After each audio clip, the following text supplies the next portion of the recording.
trying to understand better the world that we're living in and what we might do about it. So this next hour runs like any normal news meeting. Everyone should feel that they have the room and freedom to weigh in. And the reason we host it here in our newsroom, which is where we work every day, is we want it really to be like a news meeting. So there is one very simple, if loosely enforced rule at a ThinkIn, and that is no questions. We want everyone to tell us what they think, what their experience is, what their point of view is, and it will be run with the same discipline, respect for timekeeping, and humility that you would expect of a news meeting. So let's all have at it. Just to say two other things very simply, I think you'll all have seen that it's the room's mic'd up, we've got cameras, so just to make you fully aware of that. And secondly, we've got, as in everything else in life, a time limit. In the course of the next hour, Agatha is going to make her stately way across the screen. She moves, if you know tortoises, faster than you think. So don't wait to come in with your incredibly insightful comment in the last couple of minutes, because you'll have missed the moment. So do get stuck in as early as possible. I just wanted to explain the framing of the subject today. We were trying to think, how do we engage on this, our first Festival of ThinkIns, onto the subject that I think keeps coming up in different forms and concerns us. And the reason when we came to think about the future of democracy, we twinned Vladimir Putin and Mark Zuckerberg, was because it seems as though there are these twin arguments about the extent to which the information we use is being undermined. And they're twin arguments that come from two extreme ends of our political spectrum. On the one hand, there is the concern that states, propaganda is on the rise, and that states are using systems of modern information and transforming the nature of the information we get and undermining our confidence in the decisions we make and the nature of our politics. That, if you like, the information wars, whether they're run by Vladimir Putin or China Central Television or any other forms of state-controlled media, are transforming for the worse the confidence in democracy. And the one concrete outcome of the Mueller report was that that was a genuine concern in the nature of American politics. On the other hand, there's a different argument. There's an argument that actually it's not too much state control, it's too little state control that's really the problem. That we have a festival of freedom in digital technology, and as a result of it, we have polarization, we have trolling and the coarsening of public debate, and we have just a carnival of falsehoods online that is undermining our confidence in information. And so the reason that we pinned Putin and Zuckerberg was to say, which really is the concern? And so I suppose before I turn to some of the sage voices in the room, I just wanted to get a feeling for where the room starts. If I had to say to you, which are you more concerned about in terms of information and democracy? Are you more concerned about authoritarianism or liberalism? Are you concerned about state control or just a runaway freedom online? Let's start with state control. Who's worried about states interfering in our democracies? Who's worried about a free-for-all online? Oh, even more. By the way, can I just ask who cheated and put up their hands? So a lot of those people who just have worked in newsrooms before. They know both answers. Orysia, why don't I start with you? You've looked at this, and perhaps you can just let people know a little bit about your work. But obviously, within the context of Ukraine, Orysia works at Chatham House. You've thought about this a bit. So please introduce yourself and just tell us in that context how you see this problem. I work at Chatham House, which is the Royal Institute of International Affairs, and we've set up the only country-dedicated program after the annexation of Crimea that focuses on Ukraine.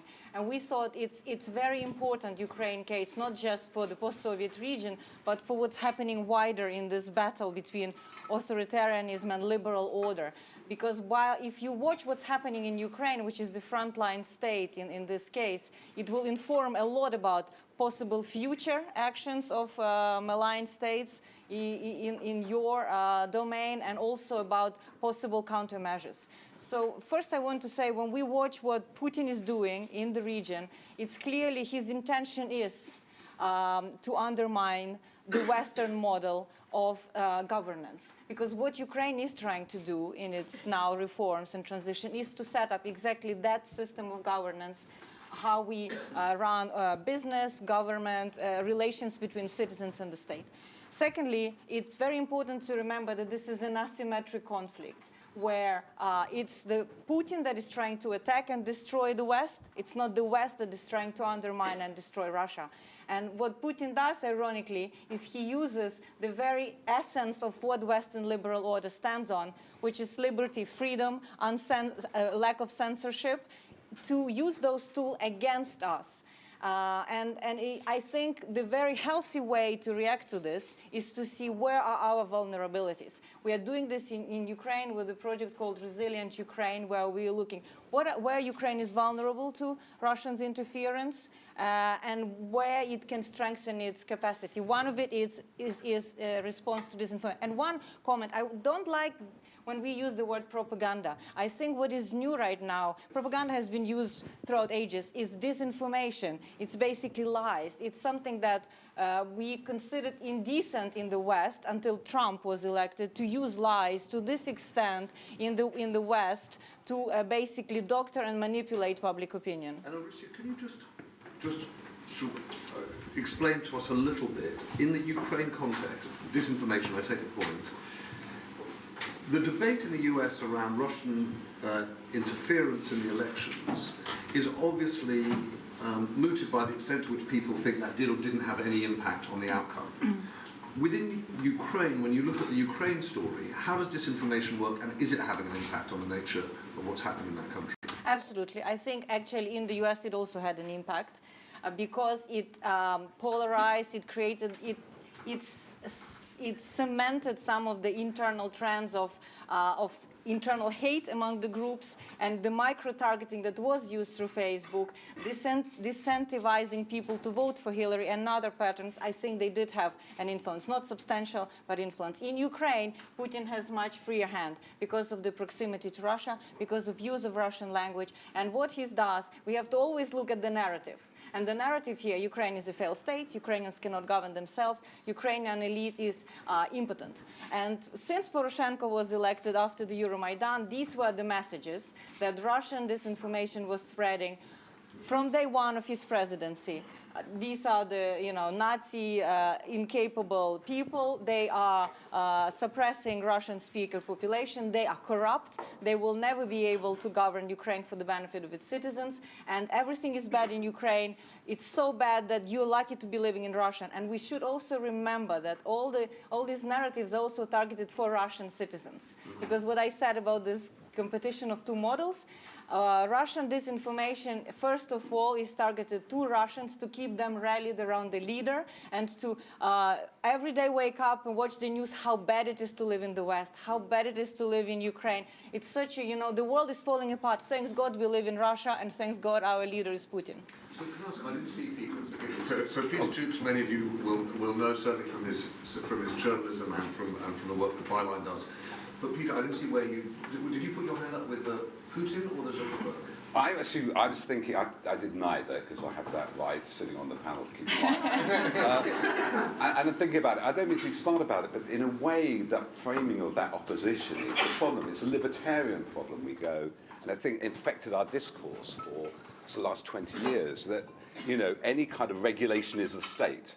So that's kind of the way that, if you like, Snowden and Assange posited it. Interesting, one is in Russia, one very much involved in Russian information operations. There's the state, and then there's the corporate surveillance. But if you look at Putin, he's a corporation. It was Concord Management, the Internet Research Agency, which created all those fake accounts, which influenced, targeted the US elections, and we think probably here. They were run by Putin's cook, the guy who runs Wagner, Concord Management. And the problem with the Mueller inquiry, if you look at the innumerable connections between Trump and Russians, for Mueller, he couldn't say there was direct influence from the Russian state. Unlike you can say about certain British funders who went to the Russian embassy and discussed golden diamond deals like Aaron Banks did. He was always dealing, Trump, with oligarchs. Now, oligarchs under the control of Putin. And so the idea of the state, in fact, Putin is a business. I mean, he has 200 billion, it's estimated, offshore. 50% of all Russian household incomes are offshore. And that's where they mix with the outright, that's where they mix with the hedge funds in the dark, shadowy waters of Kitts and Nevis, and their interests come together. So you can't really see Putin as a state. And likewise, you can see Facebook as a nation. I mean, as a state. There are a few researchers. I mean, the truth is, of course, the great story about Putin's offshore wealth. It's one of those ones that every newsroom has for a long time looked at and tried to stand up, and no one's ever quite managed. Well, Sandalwood, they have found, well, his cello-playing friend who's worth 3 billion. I mean, you can play the cello really well, but to have 3 billion. It's all very, of course, it's inscrutable, thanks to our own legislation and our own offshore weird regulations. I guess just going back to the sort of central question, the question is the extent to which we should be holding responsible either the state, either the likes of Putin for disinformation, or the means of distribution, the likes of Zuckerberg, for the dissemination of those messages. And so I guess the question, given the work that you've done looking at that intersection, where do you think we should focus our attention? Well, it is ourselves. I think, we follow the clicks. That's what I'm trying to say about the state regulation. Actually, law is devised as arbitrating conflicts between us, not by the state telling us what to do. We drive on the left of the road so we don't crash into people going the other way. The state kind of enforces that. And we have to regulate social media. We have to unclick from Facebook. And, and the thing is, it is a dark, unaccountable black hole at the moment. We don't know how much Facebook influenced the Brexit elections. We do know about America because they enforce. Zuckerberg fails to come up to Parliament. Did you buy the assertion by the head of global affairs, Mr. Clegg? Yeah, Mick Clegg, that they had a proper look, he said, at whether or not there had been any Russian interference in the Brexit vote, and found no evidence of any significant interference. Did you buy that, Peter? It's so complicated. I mean, if you look at the IRA, the influence of accounts on the the Trump, Internet Research, the Olgina Troll Farm, they had extensive, 100 million shares. We know on their Twitter accounts, those same Twitter accounts were intervening on Brexit, not the same scale. But we can say RT and Sputnik were one of the most shared media sources during the Brexit referendum. They are, again, they're not state-controlled. Of course they're state-controlled, because if you don't do what it says, you end up falling out of a fourth-floor window. So the problem is, we don't know. I'll tell you one thing, James, I don't want to dominate this, but the problem is that Facebook itself doesn't trust Facebook. Here's an example of this. And I've written to them 3 times, so I can say it. They haven't denied it. I was told by a very good source in a security company that Facebook so distrusts the internet, they fly over zip drives to their senior executives with security corridors. So it's like you're running an airline and you won't fly your own planes. I saw this. Oh, right. Well, let's get some views on the room about security. Just let's get started there. I'm going to come to you, Rowland, in one minute. But views on this. We started, if you like, at the state end. So the name, just introduce yourself. Alex Coley, government technology guy. The name missing from me in this conversation, talk about Vladimir Putin. The name missing from this is Vladislav Surkov, who is the agent of the president, who is the mastermind of misinformation, is the propaganda guy. He's a Chechen businessman and politician, and it has really been kind of at the heart of Russian government for the last couple of decades. Now, he's the one, I guess, if you like, that has come up with these ideas about, as you said, kind of trying to undermine the West and liberal democracy. And my friend Giles Brown, who wanted to be here yesterday, he works for a social media monitoring firm who've done lots of work in defence and security. He asked me to ask a question yesterday about Britain's role in the world, which actually seems more suited to this one, which is, why are our intelligence services, which John Sawyers was sitting there again now, why are intelligence services not leading the world at the forefront of countering propaganda and misinformation? This would be our great role, a great position, the thing we could do, give to the world. To use our incredible intelligence services and their networks to undermine that original effort. Yeah. Well, the I artist suspect- fund's great. Yeah, sorry, just Sorry. introduce yourself. Yeah. Tiffany St James, I work in digital civil resilience, and essentially they... That's very cool. Digital civil resilience. Yeah. Great. Okay. How big is your army? So the point of view I want to say is that actually there is some work going on in this area, but it's not as open as it could be. So we know that our colleagues in GCHQ and our colleagues in central government are looking at disinformation and are, to some degree, keeping our country safer than it should be. But because it's not open knowledge, because it's not widely discussed, it's not perhaps at the forefront where people consider that there's huge programs of kind of active combating of disinformation. Other views in the room? Other thoughts? So, would you just introduce yourself, Peter? I'm called Peter York, and the thing I'm concerned about is what you might call the cross-border, cross-state, cross-organisational disinformation. Part of it active and part of it passive, because money depends on it. Actually screening disinformation costs a lot of money, is a tremendous burden for any Silicon Valley big co. And therefore people are very, very reluctant to acknowledge blame, not because they're immoral, but because they're amoral. Because they don't want the burden of expense and possible retrospective infamy that accrues to saying, we've done this, we've discovered this, it's been pulled out of them in America, out of Facebook, the amount of influence on the election by Russian meddlers. People are fantastically reluctant to cope with that question for this country, even though people like Jane Mayer have said that our referendum was the Petri dish for the American election, because all the same people were in play. I think can I ask you, just pause a second, Peter, because I think we throw that charge quite lightly and frequently about Silicon Valley giants being either immoral or amoral. They are when you meet them, of course, actually intensely moral people. They worry greatly about their impacts and their responsibilities. They're also very practical. And what they would say is, this is not a morality test. Right? The test here is a practicality test. How are you going to actually pre-edit live uploads of information? It's just not feasible. So is it unfair to play them as moral? Ultimately, it's not unfair. It can be done, and they were very slow even to acknowledge the question. Yeah. And when CSR people, lobbyists, get working on something like this, they produce a practicality issue. And we all listen as reasonable, practical, a little bit Silicon Valley, a little bit big urban centre kinds of people. They seem vaguely like us, but they're not. The gentleman over there. So, Well, I disagree. so what's your name? Thomas. Thomas. Yeah. I disagree. I'm very much scared of a censored Facebook. Right. I want my space of freedom. I think we're mixing two problems that are fundamentally different.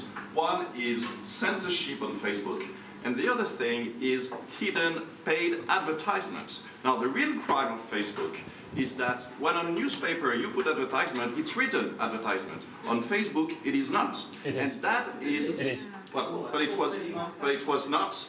And you could actually, and the Russians made massive disinformation campaign hiding that it was paid campaign. So that is the real problem.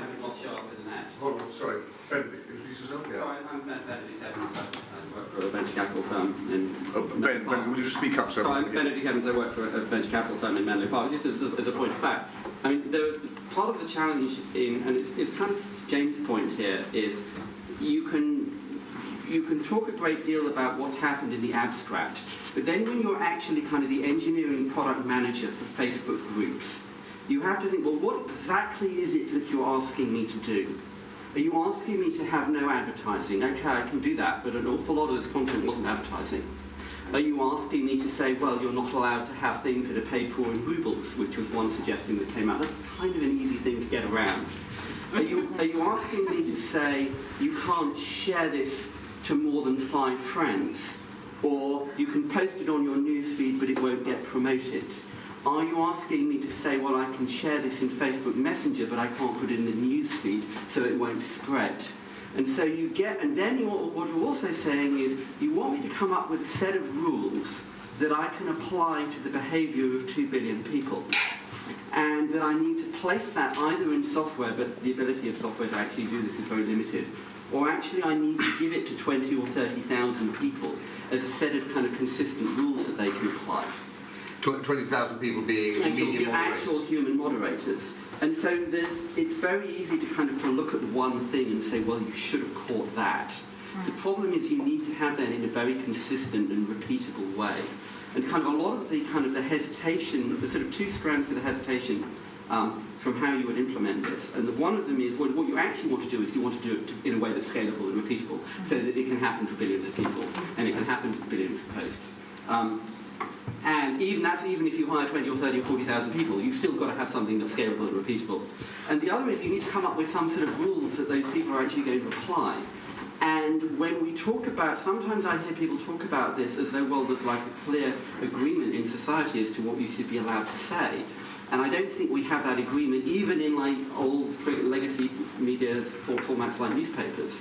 When you then apply that to a Facebook, for example, you ask, well, I know what I'm allowed to say in print. I know what I'm allowed to say in person in a bar, and those are different things, and regulation would apply very differently to those. If I say something in iMessage on my iPhone, is Apple supposed to scan and block that? I don't think any of us would say that. But if I put it on YouTube, that's a different thing. But and so we've got these kind of... the challenge is... No, I get it. Yeah. What people in Silicon Valley want is they want you to say, well, what specific actual things could we do? And what specific rule would catch that and not this other thing? And every time something new comes along, of course, it misses. Because let's just stick with that, because I think that's quite... Did I want to hear Benedict, which is essentially the question of what do we really want to ask Facebook or any digital platform to do? I actually do think that there's an answer to that, which is 2 things. One is that the systems of liabilities that operate in the existing established media should apply to digital platforms. And the second, which is probably over and above that, is that in the way in which most media is in some form regulated for its outputs, right? Whether it's a public service broadcaster or it's a print operator working to the public interest, that those same requirements are imposed on the likes of Facebook. The difficulty is, Benedict, and I think this is the key question, is obviously in established media you have a check in the process pre-publication or broadcast. The question is, how do you practically insert that responsibility both on liability and output for something that is uploaded by 2 billion members? So I think there's 2 axes here, because one of the questions is, what is your filtering mechanism to spot a given piece of content, and to what extent would that have to be human, and to what extent could you automate that? And that kind of depends on what kind of content you're talking about, because some things are very easy to automate, some things are actually very hard to automate, and there's often not a lot of understanding as to why that's much harder than that. But the second thing is kind of the point that I was getting to. If you take n hypothetical video that we might not want on TV, I send that to somebody on iMessage on my iPhone. Are we asking Apple to scan every single message that's sent across the system? That's different because But I'm trying to draw out the distinction here, which is we would clearly understand that video cannot be on TV, it cannot be on a newspaper website. We might say it shouldn't be on YouTube. We might also say, well, it can be on YouTube, but it shouldn't be promoted on YouTube. Would we then say Apple should scan everybody's phone and delete it from everybody's phone? Almost certainly not. But the problem with some of these social media platforms is there's not like a really clear distinction to which we're talking about. Okay, I'm going to do... There's a gentleman behind you, I'm going to come to you in a second. Fortunately, we've got Rowland here, whose job it is to try and at least navigate or investigate or possibly even adjudicate on this. So So what do you think is a reasonable ask of digital platforms to the point that Benedict's making?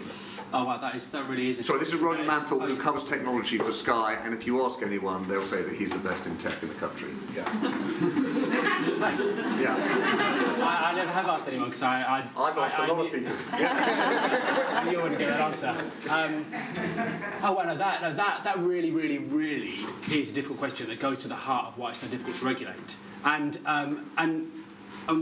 So, right, what the Silicon Valley companies want, as Benedict just said, is a really, really, really specific list. Partly because then that's clear and simple and they can go off and do it. Then they can also blame the government if it goes wrong, and then they can work to get around it. What the government has chosen, in this country at least, has chosen to do is introduce basically some kind of vague duty of responsibility, a duty of care it's called, that, and this is really crucial, that falls somewhere short of turning them into publishers, because they are, no matter what anyone says, they are not publishers. It is completely different. Making them into publishers would eradicate all the good things about social media, and there are good things, and it would get us into so many more difficulties. So basically, I think that this is actually a good place to be. The reasonable ask is you say, look, you've got to look out for the outcomes here, and crucially, and this is actually the most crucial thing, you have to give us your data so that we can see if you're doing this properly. Because this is the real sort of like cynical side of what, say, Facebook have done, right? So Facebook have made a bunch of changes. Like, we're not in 2016 anymore, where Facebook was just completely asleep at the wheel. You know, by their own admission, they didn't really get it. In 2019, there are actually quite a lot of rules, say, for example, around political advertising. But those rules, right, they take the form of essentially, trust us, we've got this. And so for example, right, so now when you post a political ad, which Facebook filters and seems to do a fairly good job of filtering, they get most of them, you have to say that this was sponsored and paid for by who it was paid for. But you don't actually have to show where the money came from. And when politicians, senior politicians, have said, oh, okay, well, where did Leave.eu or the Liberal Democrats get their money? Then the answer is, oh, well, we can't tell you. That kind of really gets down to the core of it. That's like the sneaky avoidance. And so you need, like, basically laws that say, well, you have to look out for this stuff, but also data so that we can see whether or not they are. My worry about that, Rowland, we're talking about democracy, is that what often happens in these debates is that we get obsessed, certainly in the media, by an issue that is marginal and not actually the thing that is really problematic within the public square, within democracy. So my problem about this debate about funding of political advertising is that the much bigger impact is surely around polarisation, disinformation and misinformation, the accelerations of certain hatreds, narratives of exclusion. So the question I've got about the likes of Facebook and digital platforms is, how do you try to shore up confidence and trust in information online? Because at the moment it doesn't seem as though anything much is happening on that front. Yeah, well, it's really, really hard. I mean, so I would have said that basically, it is, but basically it's that to give a third name alongside the names that you mentioned, Mark Zuckerberg and Vladimir Putin, you've got to add Tommy Robinson or Paul Joseph Watson, someone who represents what has really happened is that now anyone can put stuff online, and it's completely decentralised. But again, like, it's that part of the difficulty is that we've got a moving target. And let's just take the Tommy Robinson example. Is there any way in which a responsible platform can manage that, or do we say, look, our beliefs in freedom of speech are such that we have to defend the rights of Tommy Robinson to say the things that he wants to say? So, I think you can find a middle path. Tommy Robinson is a really interesting example because he's a political candidate, or was. Yes. I mean, you can't go around banning political candidates from saying what they want to say on large platforms. Like, it's really hard to do that. Okay. On the other hand, he's a hateful far-right figure and breaks our Facebook's rules and therefore deserves to be banned. But just one thing on this, right? Facebook is making a big change towards groups. All the action now is in groups. Yes. I mean, I spend like my life joining these groups under assumed aliases to see what's going on. Like, it's absolutely horrifying. But again, part of the reason they're doing that is because I think it's what people want, but also to go to Benedict's point, doing that because then they can step back and say that's private communication. Exactly. But some of these groups have got like 30,000 members. Is that private communication? Let's come back to this. This group's point we are going to come back to because I think it's a massive, probably the biggest issue coming. So I know you probably introduce yourself. I'm Praha. I think we're kind of talking about this like censorship and monitoring what people do on social media, that kind of thing. We're kind of talking about it in very hypothetical terms, but it is happening in a place in the world to billions of people, and that's China, where social media and internet usage is being monitored, and everything that we're talking about is already happening. And I think a few weeks ago about like the social credit system in China, someone made the point that if you went and asked the Chinese citizen what they think about all of this, they're fine with it. They have no problem. They love it because they feel safe. They feel like no one's going to post things online that's going to hurt them.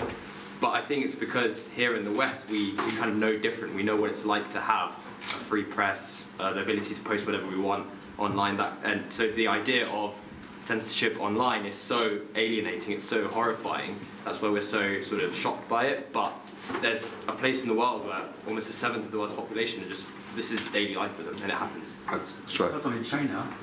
In fact, this morning, my name is Johan Delaunay. I work in software. Yeah. North Korea is the same, and some other nation, Russia is checked down, and actually not only those countries. But yet this morning I heard that Donald Trump, while in Japan at the G20, asked on Twitter if he could meet with the leader of North Korea. So although you have got these countries where social media is forbidden or checked or completely blocked, yet social media is used by the top people in the world to contact each other. Oh, shall we meet? So, I think if he really wanted to do that, he could have DM'd him. I agree, but that's a fact, and it happens on social platforms. Yet we say we need to control social platform, and we know that, for example, WhatsApp, which is part of Facebook, is encrypting, is blocking content. Yes. And now we say, oh, we need to keep privacy, but terrorists are using it for their own arrangement, and we make it as, oh, shall we remove the encryption? Right. Well, I think, as I said, let's have a go at groups. I just want to make sure I hear from a couple of voices. Sir, you were going to say something? Yeah. Could you say your name? Yes, Vijay. Vijay. So I'm a consultant. I do a lot of my work in defence and national security. I think one of the things I found is that we don't tend to look at these problems through a national security lens, which is the lens which you see the Chinese and the Russians and others looking at these kind of problems. They treat issues around internet freedom, etc., much more as an existential threat to their existence, and we haven't quite got there yet. And I think a really good example of that is the cabinet debate over Huawei, where we end up with one set of people making an argument that we can't possibly restrict use of Huawei technology on our national infrastructure because we'd be throwing away jobs and all of that kind of stuff, where you've got national security experts saying put Huawei technology on our networks and we are leaving a back door to Chinese government agencies to interfere with our internet infrastructure. The other point I'd like to make is I think some of my experience has been that because we're not thinking about it from a national security perspective, we are quite far behind where other nation states and extra national organisations that operate in this space are. So, Vijay, just out of interest to Alex's point, or Alex ventriloquising Giles' point, is do we have the capabilities within the likes of GCHQ and MI6, do you think, to get on the front foot on countering disinformation? So I don't work with security agencies, but say where I've done bits in the policing space, I look at the capabilities. We don't have the capabilities that we ought to have. Interesting. Okay, thank you. Sir, there was a gentleman in the back. That was you, sir. I did. I mean, my name's Paul Lusk. Actually, Rowland pretty much answered the point I was going to raise. I mean, it seems to me What's your name? Sorry. Paul Lusk. Clearly, Facebook, etc., are not publishers. Yeah. They're platforms that people use to publish, and they've got a funding model which is, selling people's data, which, so people don't buy the product. People are sold. But I mean, it seems to me that as a regular internet user, I am subject to criminal attacks 12 times a day. Somebody lies in order to get money out of me. Yeah. That's a criminal offence. All I do is delete the email, and I just worry slightly about people who are a bit naive when those things arrive. people who present arguments for a political party or a political cause without disclosing their identity. Well, in old media terms, that's an offence. You know, first thing any political agent is taught is you have to publish your name on any leaflet. So, I mean, the question really, I think you sort of got towards, aren't you? You've been discussing it really, is how far is it possible for criminal law enforcement to actually deal with these things, given that it crosses national boundaries and it is so abundant. But I think that's where you're kind of, that to me is where the answer should lie, if there are means to do it. There's a lady here. Yes, sorry. Hi, I'm Janica. So I couldn't hear your name. Hi, I'm Janica. I'm actually a Facebook advertiser, so I You work see in things. Facebook, or you advertise on Facebook? I work for an agency and I do Facebook ads, so I'm more in the detail every day. But I mean, Facebook, to be honest, have done a lot of.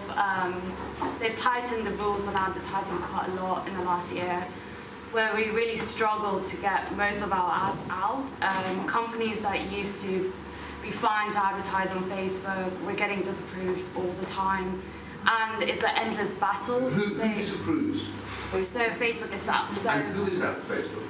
so it will be, I'm guessing, more machine learning. For instance, like recently we wanted to set up a campaign for a money transfer service from South Americans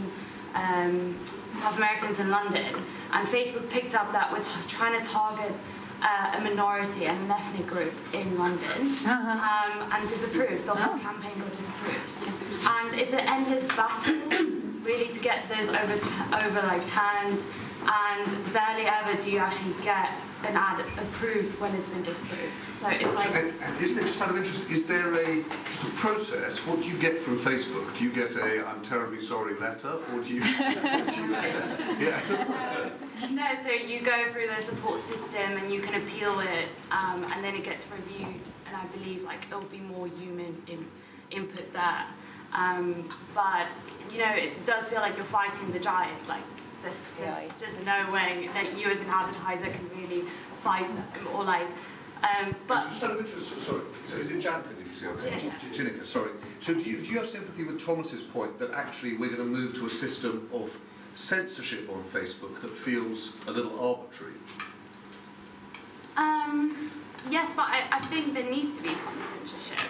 I definitely think so, because even for me as an advertiser, I feel sometimes I'm putting out ads that I know should not be. She's moral, Yeah, I mean, this is more for dieting and for women, and you're putting out ads out there that are going to damage people's, the way they feel about themselves on the newsfeed. So these things should be censored, I think. And just to wrap up and make these 2 points, I think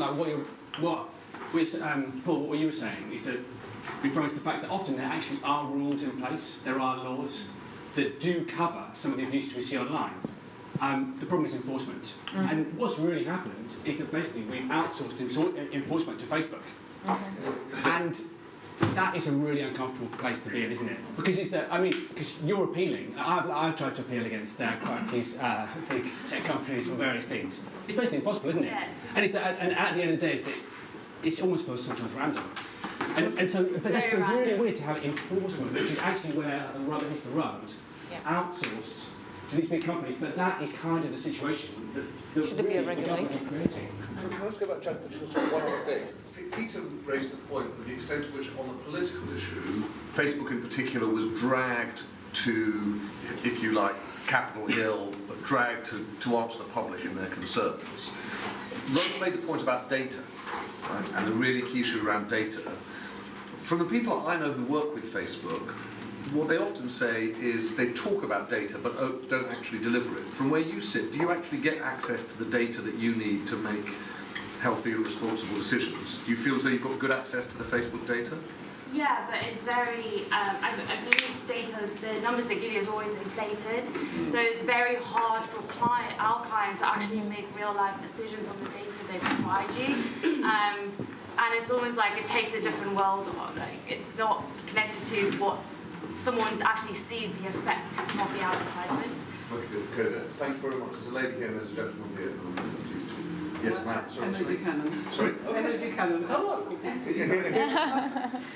Yes, it's very interesting. I mean, I'd just like to point people towards, you may have seen it already, the Aaron Greenspan evidence to Parliament a couple of weeks ago, a former friend of Zuckerberg's, who was absolutely excoriating about the Facebook model, talking about 50% of accounts being fake, and essentially the whole model of Facebook being out of control. So all this talk about regulation and pulling it back, the fact is, probably Facebook can't actually do anything about it. And I think it has huge implications for the digitisation generally of our economy. And I've been looking at government platforms, land registry, Companies House, which are pretty well out of control too. If someone wants to put something into Companies House, they can do it. Criminals can do it. And this is, I think, where we really need to look. And they're talking about digitising the courts as well. So you're not talking about just Facebook. You're talking about digital platforms becoming platforms for misinformation, and I think it's much wider than the debate we're looking at. Just explain that a bit further, so I'm sorry, I'm not sure I fully understand. The risk is that your Companies House digitisation process... Well, already it's a digital platform. Already they do disclaimers saying we're not responsible for what goes on the site. They have something like 80 integrity managers trying to make sure what goes on the actual site. But that's a cybersecurity issue. Okay, well that's a cybersecurity issue. But that's a big issue because it's another platform where people can come. How is that different to me filling in a fake paper Companies House form and sending it into them? This isn't a technology question, this is Companies House not having the right security process. Yeah, that's right. So they defend it. People don't. But I mean, it's misinformation. Things go in. Well, it's fraud. I fill in a fake company's registration and I mail it to Companies House and I email it to them instead. This is just fraud. This isn't a digital platform and it's not the Russians. It could be the Russians. This is no different from Edward Fox in Dead Jackal getting a child's birth certificate. It's just fraud. And it's a company that's it stays there and it causes a lot of damage. Because it's not being enforced. As you were talking about enforcement, these frauds are not being enforced. Yes, and also the government is increasingly automating and it's using these databases as some kind of ground truth. Well, there's an and so that's why it matters. But anyway, there's an automation question here. There's also the sense of it's like looking at Bernie Madoff and saying, "My God, he used computers." It's like, well, yes, but it's a Ponzi scheme, and Ponzi schemes were illegal, and the SEC should have caught him. And no one looked at Bernie Madoff and said, my God, what were Excel doing? What were Microsoft doing? They were asleep at the wheel. So I think you kind of have to work out which is the layer in the process here where the mistake happens. No, but I suppose there are two. I can see both sides of this in the sense that, Emily, your point is what happens if you digitise and then you destroy public trust in the essential goods upon which we operate. Yeah. But I do see Benedict's point. That is different in the sense that those are deliberate crimes, deliberate deceits. This is happening on Facebook. No. There's a cybersecurity question there, rather than actually Facebook being built to enable those kinds of conversations. Jim, can I just say something here which is comment about verification and identity? I mean, one of the problems was that, for example, Facebook banned 40,000 accounts before the Macron election in France. They knew, with a bit of work, there were 40,000 fake political accounts. So all our questions about free speech, and I don't, free speech, one of our writers on Byline Times, targeted by Tommy Robinson 3 times in the morning, live streaming attack on his house. That's Tommy Robinson's free speech. But it isn't because, we're talking about the Greek word equal speech. He's trying to silence somebody. Now, he is surrounded by fake avatars and trolls, people who won't identify themselves, maybe one person being 20 people. And this is information operations. You create a fake crowd. You automate consensus. And we cannot have that discussion about free speech unless we know the individual behind that account. Because, it's a human right, though Americans, obviously, Citizens United, in 2000, which is the big problem where it all goes wrong, I think 2010, said corporations have a right to free speech and their people. But I don't believe that, and I think, until you can identify the source of that message, which Facebook could do, but it's complicated, it's expensive, and if, his former partner's right, a lot of those, it's not actually 2 billion people, a lot of those kinds of things. Just a quick one, show of hands in the room. How many people here think we should have a right to anonymity online? Who thinks we should have the right to anonymity online? You can have that and be verified. It's not the same. And who thinks we should not have a right to anonymity online? Ooh, interesting. Okay. There's a difference between anonymity and verification. You can be anonymous, but Facebook know you're a real person. So, Yeah. Hi, I'm Thomas Mason, I'm a journalist at BBC, and I wanted to respond to James's first straw poll, which I was slightly concerned about, that in this room collectively we're more concerned about liberalism than we are about authoritarianism. Well, it seems that we're sort of doing Putin's work for him in that sense. We've got someone from Sky. I don't know if anyone's seen the Sky Atlantic Chernobyl TV presentation. Really interesting. But the key message, or one of them from that, was that what caused Chernobyl was not a failure of science, it was a failure of information and an accumulation of lies, not the lack of a questioning culture. So, well, of course, there are probably things we can do to regulate social media and make it better and more transparent.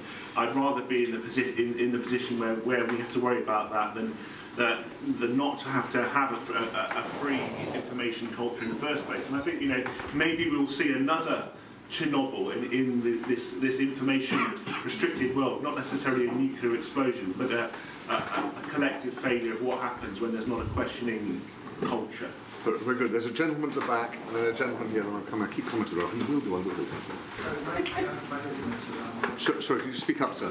My name is Masood. I'm an eye surgeon. I actually don't have a Facebook account, so my main problem is hegemony. I lived for the last 40 years fighting American hegemony internationally. As a Middle Eastern, we suffered from it. We now have a country, 300 million, and actually they don't have the power, but a small number of people in that country have got military, economic, and now digital power across the world. I think all of this debate about anonymity or issues around the internet, the question here is who owns it? I think there should be some way redistributing those digital platforms across the world. These countries would suffocate countries even in 40 years ago to have steel plants. 40 years ago, no country could have a steel plant because they won't have hegemony. My question here is at what stage we democratize ownership of these platforms, and that, I think that will be a very simple model of campaign, which then can be led by United Nations. Okay, all right, thank you very much. Tess, you wanted to speak, and the lady next to you, Yeah, so my point... Tess from Tortoise. We talk about the sort of the technology sort of passive membrane through which information will pass and flow. And we haven't talked about the algorithmic decisions that organisations take. It is not a passive membrane. We're like, oh God, sorry, we'll take it down. If you look at YouTube, and Nikki from my book group will know because we've talked at length about this, the radicalisation that YouTube is responsible for, what they offer you next to click through to will take you to a more and more extreme version of where you started. So this is not a passive platform where you have to retrospectively, hold your hands up and say, okay, we'll clean it up, sorry. Yeah. This is driving the traffic to more and more radical positions. And we don't really sort of talk about the control that companies have over their algorithms. And that is absolutely within their power. Yes. Marina Kusenty, Ukrainian Institute, London. Marina, would you just speak up, because they won't be able to hear you at the back. I'm slightly disappointed that actually the whole debate went into discussing regulation of Facebook, because it seems to me that the main question is not answered sufficiently enough. And the fact that actually, social platforms and Facebook undermine democracy in a very similar way Putin does, by micro-targeting, by swamping the information space with a myriad of stories about Skripal poisoning, about MH17 downing, etc., etc. So there's this fundamental question of recognizing the fact, that social media might undermine our democracy, and Putin and similar regimes, they use these platforms to achieve their political aims. And I really would like to hear more from our panelists, on that. Okay, but Marina, can I just check with you one sec? Because part of the, I think, question is feeling powerless to be able to do something to stop Putin, right, given his position in Russia, but feeling as though there are levers that you could pull to prevent him from abusing the social media networks that disseminate that information. So do you think there is a way that the West can, using systems of laws and regulation, inhibit the extent to which he exploits modern media? I think the West has to recognize that some regulations have to be put in place, not to undermine our democracy. Okay. There's a gentleman in the back. So. Yeah, I was just going to say, I think both Putin and Zuckerberg, Bayern. So what's your name? Bayern Parvisi. Bayern. So I think both of them are facing an open goal. And if you look at some of those, and they're just, Putin is trying to be a Putin Inc. or whatever we talk about. I can see why he's doing very well out of it. We're struggling to understand his means and methods, because they're actually, despite us all having phones and what have you, the actual day-to-day running of such issues is a foreign language to us. And you look at institutions like the US Senate's interview of those tech giants. I mean, it was an embarrassment, right? I don't know much about it, and we're woefully inept here. Look at our electoral commission. They don't even have the language isn't there, the tools aren't there. So, someone can say, well, the electoral commission are all over this. But if no one listens to them, if we don't know actually what they're physically able to do, I think we need to sort of get our own house in order before we start saying, well, let's put the walls up to Putin. We don't actually know. We haven't fully acknowledged the issue. Can I just go, before I come to you, can I just ask you, Orysia, there's, fun enough, when we've talked about technology before, often the sort of humiliation of that moment on Capitol Hill has come up. Just to bring this point, how much do you worry that the questioning or the interrogation of the issue around Putin's abuse of information technology is not ever really questioned? That's not actually something that's subject to much scrutiny? I think it's an important omission because, as I said in the beginning, Putin is doing it by intent and by design.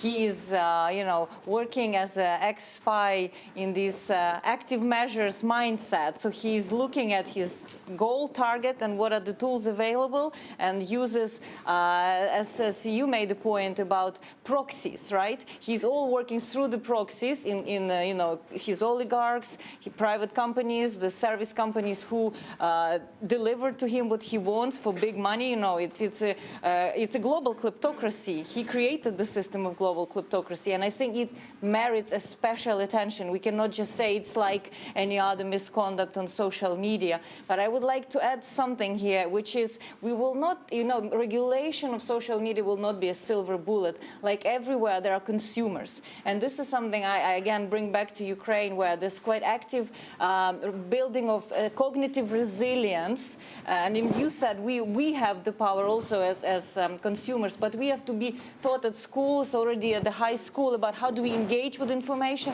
And perhaps there could be software and technology that can, be like a filter where you can layer over a news website and it can flag you suspicious format. There are other ways of, we have to absolutely also work on that end of the problem.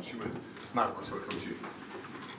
Right, and I think my point was it's really interesting that we're trying to solve in this room how Facebook is meant to solve the problem, rather than talk about the duty of care and what the outcome should be. We're not technology experts. We might say, we don't want manufacturers to dump toxic waste that would kill fish in the ocean. We're not the ones saying, well, what new mix of dyes are you going to, innovate on? I mean, it's kind of, how did they offload that responsibility so easily? Yeah. I mean, point is here, you go to a doctor and say, I'd like to get better, not let's work out the techniques of how we do this. Who was I missing? Peter, I said I'd come to you. Yeah. So, 31% of Brexit voters believe the replacement plan conspiracy theory. Does everyone know what that is? No, explain. It posits that there is an ongoing, operational, presumably successful plan to replace all the white people in a given Western country and replace it with Sharia law. The internet has moved that sort of stuff, which we used to associate with David Icke, from the mad margin into the mainstream. 31%. 41% of Trump voters believe the same theory. Hold on, who's the authority on this? The authority here is Professor John Norton, otherwise John Norton of The Observer, and the collaborative called Crash. with 2 S's in Cambridge. It's very, very grown-up Packer research. Although just to say that, partly in the UK, but largely in the US, that conspiracy theory has mainly come through mainstream media, then disseminated on social media. Yeah, very, very good. Fox News, I mean, has pushed this theory very hard. Fox News, certainly, but for 5 years, on YouTube, you could look at the Kalergi plan, you could look at white genocide, you could look at any of those things which have been plastered thick and fast. Okay. So, my name is David, I work in finance. So would you just speak up so everyone can hear you? We have been talking about whether it's possible to regulate, social media or not. Because I work in finance, we have billions of transactions going on around the world in each different country, in each different bank. And we heavily regulated it because it is important, because we don't want counterterrorism, we don't want to have money laundering, etc., etc. So it depends on how much you care about it. If you want to regulate something, it's not necessarily the case that we cannot regulate it, whether you will regulate it or not.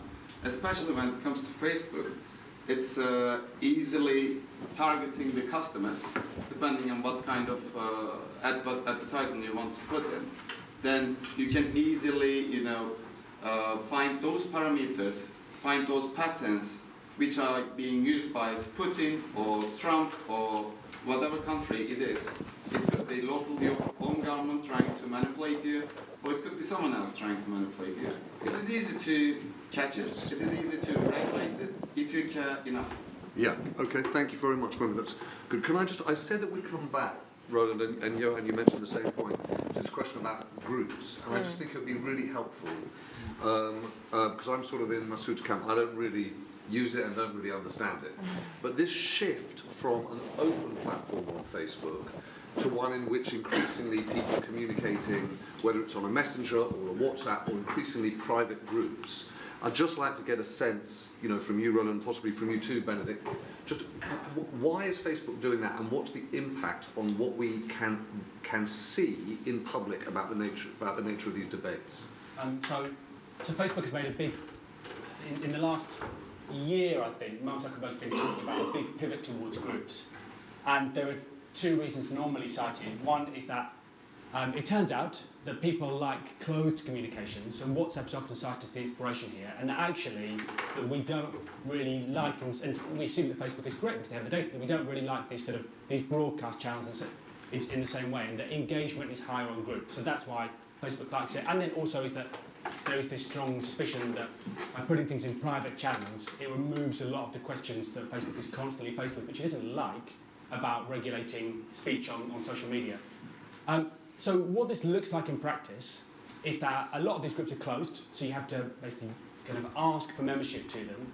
It's normally relatively easy to kind of get membership if you're willing to say to lie on like a quiz question or something like that. But they are but even that small barrier means that they're much harder to see in the sort of the open air. And the regulation around it is also kind of slightly different because, they sort of look like private groups, and it feels very wrong to be policing private groups. So as a result, I mean, the fake news and the lies and misinformation and propaganda spreading them is sometimes pretty horrific. On the other hand, there are also really great Facebook groups. They're really nice. But here's the things that I think that Facebook. Oh, and by the way, if you go onto Facebook, the way you can tell Facebook is pushing Facebook groups is just check out what you're being recommended. You'll be being recommended a lot of groups right now. Groups will be at the top of. It used to be that you always recommended new friends to connect with. Now it's groups. The algorithm pushing things. But here's what I think is a tough question around this. On Facebook, the groups are massive.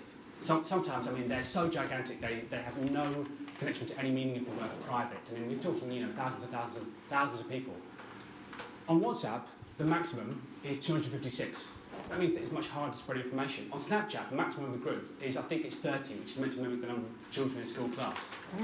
This is the kind, if you put a limit on the number of people in a group, you are saying this is a hard limit on how information can spread. You add significant friction in the spread of information.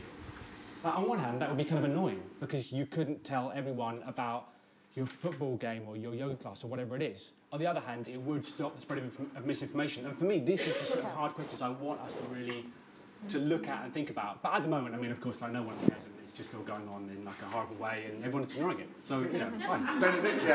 So I was going to go to two slightly different points. One is most of this conversation has been about Putin. We haven't mentioned, for example, anti-vaccination, or we haven't mentioned... That was Putin was involved in. That was his narrative. It started with Wakefield, which incidentally was spread by Private Eye. Yeah. It's come from what it came from the traditional media before everything else. There's a lot of things being talked about on social media that we might not like. And there is some subset of them that we would all agree people shouldn't be allowed to talk about in public, and an even smaller subset where we might say you shouldn't be allowed to say that in private, for example, child exploitation. And there's a very large group where we would disagree about whether you would A, be able to say it at all, and B, whether it should be private or public. There's like 3 or 4 different axes here of like, what do we think? Okay, I say vaccinations cause cancer, right? Where am I allowed to say that, and to how many people? And you will not get agreement on a lot of those kind of questions. And so it kind of goes back to what I was saying earlier about what we say to Facebook. We don't agree on what you should be allowed to say. We also don't agree on where you should be allowed to say it. And then some of these things are actually super hard to detect in any automated way anyway, so you would actually need a human being to look at it. And then some of those things where you have a human being look at it, a human being is going to say, 2 human beings will come up with different answers. There's a sort of, I sometimes think about the Sartre line, I think that hell is other people, but what Facebook did was they connected 2 billion people, and some people are assholes and some people are idiots. And there is a kind of an irreducible problem here that you have some people being assholes with software. Yeah. And you have some people being criminals with telephones or with the mail, with the post. And we kind of haven't quite worked out what our definitions of any of those problems are. It sometimes reminds me of kind of the Silicon Valley autodidact problem, where in a completely different context, people look at machine learning and AI and say, well, we need to embed ethics in software. And I think, hang on a second, some really fucking clever people have spent 4,000 years trying to define ethics, and we haven't got there. Finally. So we're not going to do that in software this afternoon.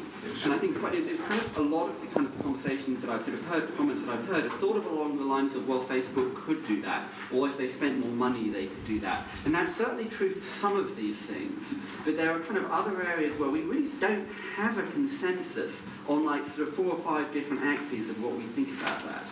Can I? I'm just going to. The time is up. It always seems to happen this way. We really get going, and then and Agatha, I'm sure she speeds up at the last, furlong. But my fellow editor here, Matthew Dancona, is the author of a book called Post-Truth. So I just wanted to bring you in, Matt, and hear what you have to say. Thanks, Victor. I think the thing that is really so incredibly easy to forget in all this is how new it is. The original title of the ThinkIn juxtaposes Zuckerberg and Putin. Putin had already been in power 5 years when Zuckerberg and his mates got together in a Harvard dorm and invented Facebook. It's only been around 15 years.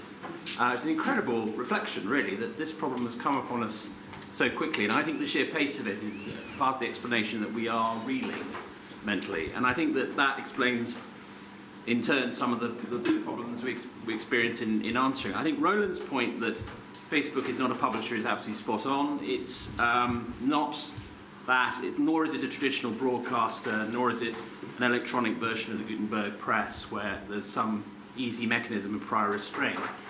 But we should not leap from that to what I call the tech exculpation lobby, which is basically you're standing in front of a burning building and people say, it's incredibly difficult to extinguish the fire. Do you not realise how practically difficult it is to organise a fire service? Or don't you like matches? Have you never been to a barbecue? And it's very, very difficult. So could you please leave the burning building alone? And I'm sorry, I can't buy that, and I won't go along with it. It's not a neutral platform, Facebook. It isn't. And we need to grasp that and stop acting as if it is. We need a third category. And indeed, there has been quite a lot of work on that, but we're not there yet. How do we know that's a third category? Because Facebook admits it. It has community standards. It admits it's not a platform. So we're already there by admission of the principal platform in question that it isn't a platform. What we haven't done is reached a social agreement and, more importantly, a legislative and jurisprudential and philosophical agreement on what that third category should be, but by God, we need to do it. Look at the 2000 Act that governs political electoral referendum law in this country. It's 4 years, 2000, 4 years before broadband, 4 years before Facebook. No wonder it can't capture the problems that we're dealing with. No wonder the Electoral Commission, when it's all over it, isn't over it at all. So I think that the idea that there isn't a combination of legislation, human moderation, and ex post facto taking down of material isn't possible is for the birds. There are two groups in this. There are the Peter Thiel camp, who are saying, sorry guys, it's got to be liberty or nothing. And then there's the picture of Trump and Putin laughing about killing journalists. And we're the people in between, and we have to do something about it. Matt, thank you very much.